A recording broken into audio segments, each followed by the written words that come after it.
Hello and welcome to another Agro Queensland video about our display owls. This is our second video and probably a little fittingly it's our first reproduction item. It is of course the humble football.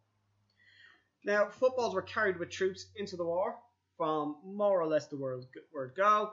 They were brought into the trenches in the hope that they could use them for, a game whenever they had a bit of quiet time or when they were cycled back to the reserve.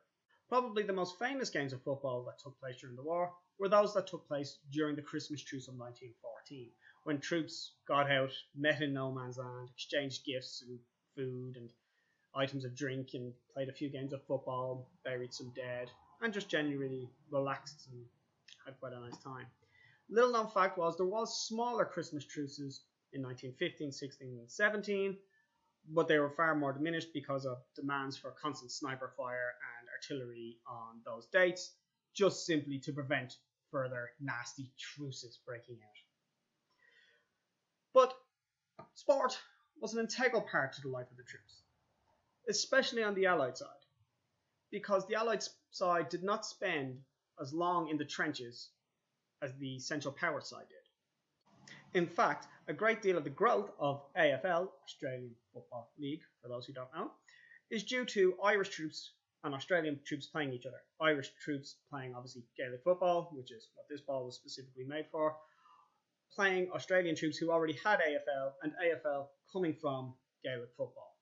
They were able to meet together, have a good game, and enjoy themselves, and evolved both sports to a very high level, which they both still enjoy today. There isn't really a lot else we can say about football, except for it was banned in the trenches after 1914 because of those nasty truces, which we mentioned before, which were, very unmilitary and not acceptable at all.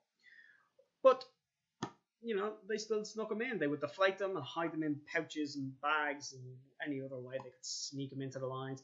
And in fact, there's a great recorded story of the first day of the Battle of the Somme, when the troops were so encouraged, they believed so much in their own propaganda that the artillery had destroyed the German lines and all they had to do was walk right over them. The London Irish snuck a football in, flighted it somehow, and when they got the whistle to go over the top, one of their troops threw the ball over the parapet and shouted, "Heads up, London Irish!" and they kicked the ball towards no man's land. Or that was the idea.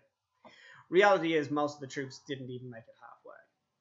The Somme was a disaster, as we all know, and, well, you don't need me to sit here and tell you how that went down. There isn't much more we can say about the humble football, is there? Except it hasn't changed much in the last 100 years, although I'm sure some sporting aficionado will correct me down below. So, thanks for watching.